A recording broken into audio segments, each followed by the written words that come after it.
If you were going to compare two of the latest luxury convertibles, such as the Maserati GranCabrio and the Bentley Continental GTC, where would you take them? South of France maybe, the Italian coastline, or perhaps even one of those sun-baked twisting mountain roads in the Pennines that you always see in the movies. Me though? Nah, I've come to County Durham in December. Yeah, thanks, I'm going to need that.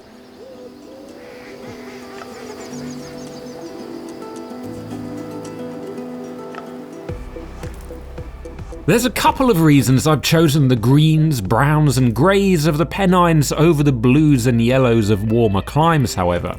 One, it is jaw-droppingly beautiful, and two, if these cars can hack it out here, then surely they'll work anywhere, right? To find out, I'm going to kick things off in the Resident Brit. Built about 150 miles south of here, the new Continental GTC Speed is perhaps a little controversial, as while Bentley hasn't messed around much with the looks, they have been busy under the bonnet.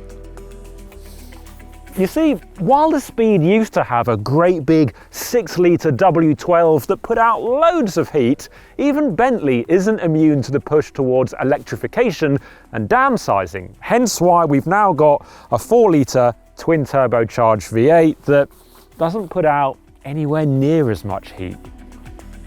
To give that tiny little engine a chance, Bentley's also added an electric motor in the transmission housing and a 25.9 kilowatt-hour battery.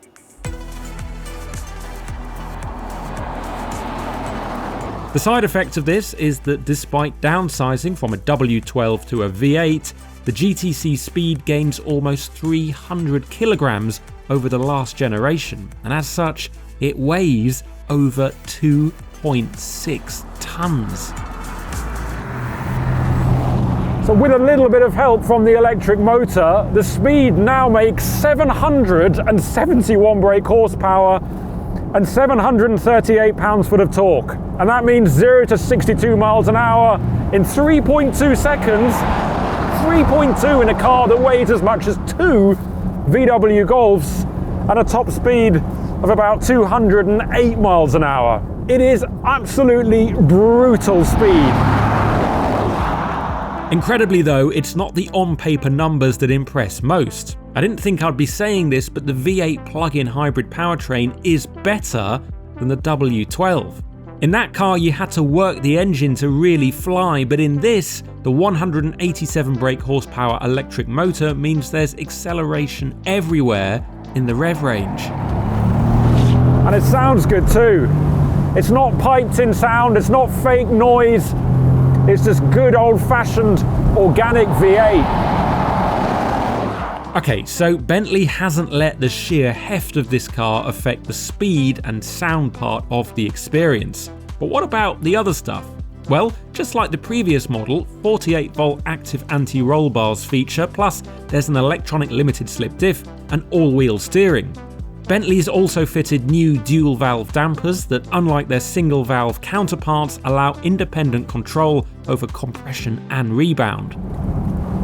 For the first time ever in the Continental, Bentley have managed to get a rear-biased weight distribution on the car, so it's now 49-51. And because they've managed to get more weight over the rear, thanks to the batteries, it means that they were more confident in sending a greater proportion of the power to the rear wheels.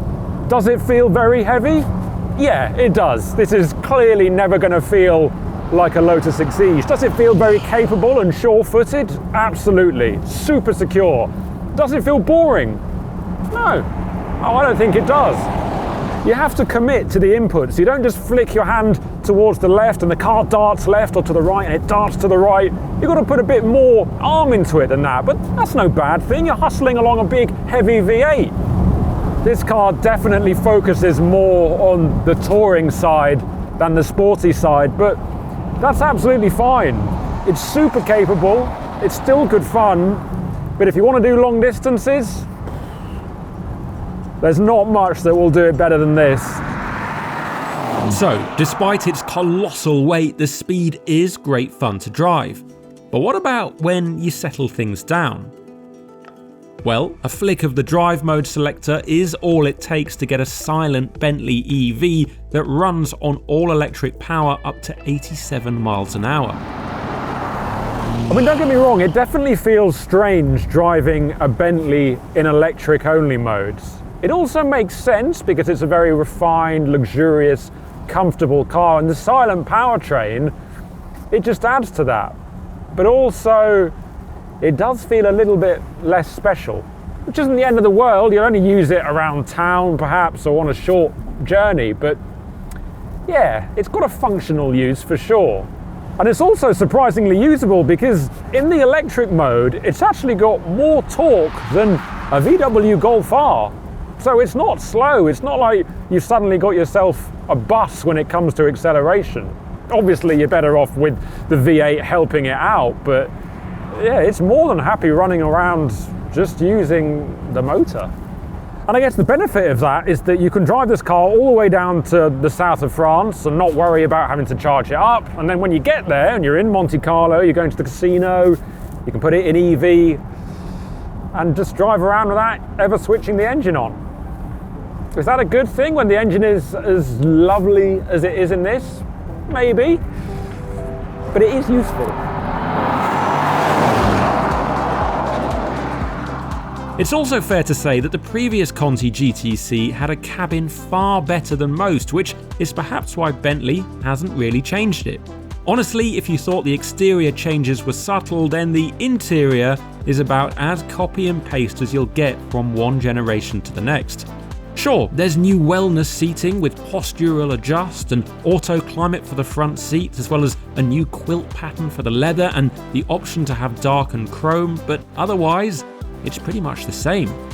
The infotainment software could feel crisper and more up to date, and there are still a few cheaper buttons around, but otherwise, this is a cabin that's good for a few more years yet, and it fits seamlessly into an all-round home run of a car from Cruise finest.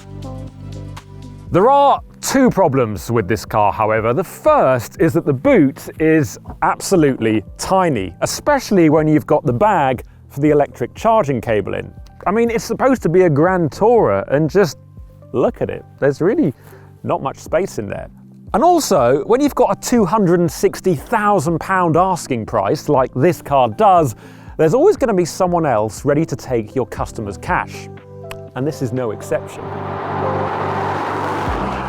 Welcome to the Maserati GranCabrio, the latest in a long line of pretty two-door convertibles that Modena seems to specialise in. This is the Trofeo version, and in this spec, it comes in at just under £190,000. That means it's a lot cheaper than the Bentley. What's more, for those not a fan of plug-in hybrid, it's got a straightforward bi-turbo V6, and as such, it's about 700 kilograms lighter. It's also got a slightly bigger boot than the Continental, and it doesn't give anything away on visual appeal either. All of this is very encouraging when you consider that previous Maserati GranCabrios were never really about outright performance. They looked great and sounded brilliant, but they would never blow your hairpiece off in a straight line. This Trofeo version, though, that turns it on its head. It's got a detuned version of the Nettuno engine that's in the MC20, so that means a 3-litre bi-turbo V6. There's no dry sump, it doesn't need it, but it does have 535 brake horsepower and 479 pounds-foot of torque. 0 to 62 miles an hour is in just over 3.5 seconds, and top speed is about 195, so it is very close to the Bentley. The power delivery is very different to the Bentley. It feels like there's more lag, there's more delay, especially if you're not in the right gear. In the Bentley, it's just got more torque, but also it's got that electric feel, which really covers the gaps. In this, you need to wait until you're in the right part of the rev range to really get the best out of it. It could be more linear, but then I like the way that you do get the power in one big hit as you approach the higher reaches. It makes it quite an event. I don't think it sounds quite as good as the Bentley. It's not as bombastic, hasn't got quite as much character, but you know, it's still an event, and it's a very different sound. It's unmistakably V6. Gearbox is nice and responsive as well. I love these big paddles that are absolutely so obvious to reach behind the wheel. They look fantastic, they feel really nice, and it responds really quickly to the changes. Clearly, it's a million miles away from the old 4.7 litre naturally aspirated V8 that used to make sweet music in previous GranCabrios, and as such, the engine sound is more muted and less exciting regardless of which of the 4 drive modes you choose. It's also now all-wheel drive, but with 90% of the torque going to the rear wheels during regular driving. This of course adds weight. The GranCabrio tips the scales at 1.9 tonnes, which is around 100 kilograms heavier than the coupe, but in the Trofeo version, Maserati has sighted the front diff in line with the engine in order to keep the mass as far back as possible. As a result, the distribution is a nicely balanced 48-52 front to rear. Now, I'm not going to say that this feels like a light sports car, because it doesn't, but it does feel a lot lighter than the Bentley, as you'd expect with the massive difference in weight that we've got going on here. I noticed as well that the engine is pushed quite far back from the very front of the car, so it's almost like it's front mid-engine, and I think that definitely helps with how it feels on the nose. The steering I really like. It's not the best feel, and it could perhaps be said that it's slightly elasticy, but it's a really nice response, gives you plenty of confidence in the nose of the car, and it makes it feel nice and pointy. That's a good thing. I also like the brake pedal, plenty of feel to it. It's more consistent at low speed and at high speeds than the Bentley, and overall it just feels more athletic, like you'd expect. What I don't like so much is the damping over this kind of road. If you get some big undulations, it starts to struggle. Coming into the dips and the bumps, it's bottomed out a couple of times. The Bentley hasn't done that as much, and I think that is just perhaps evidence of how it's not controlling what is still a heavy curb weight quite as well as the Bentley does. But if the road is smooth enough and you get a good bit, it is awesome fun. It starts to feel like it shrinks around you. The engine, the gearbox, the brake pedal, it all comes together, the steering, it makes for an awesome experience.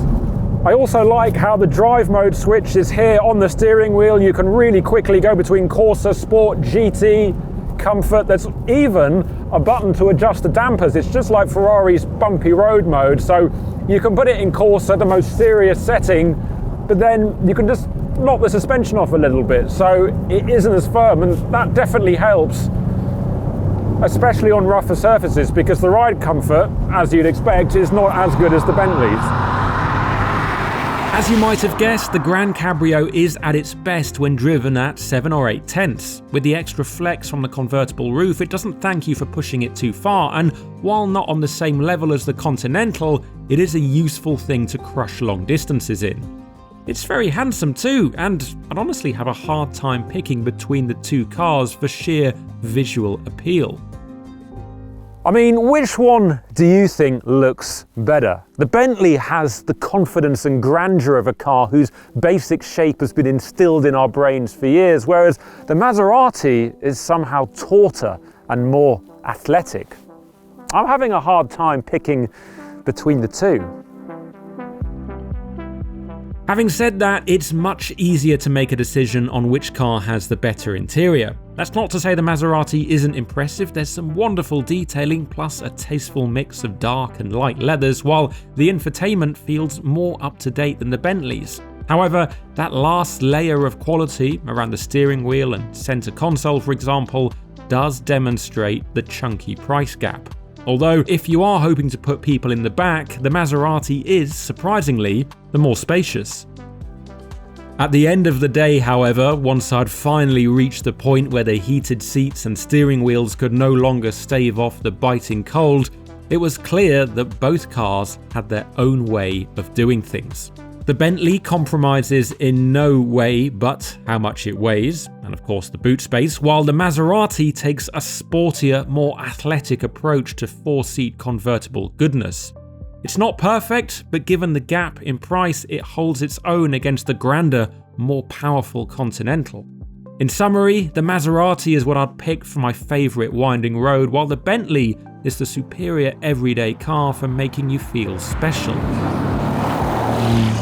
So, whether your road trip of choice is the Côte d'Azur or County Durham, the good news is that even in the depths of December, there's no reason not to take the convertible.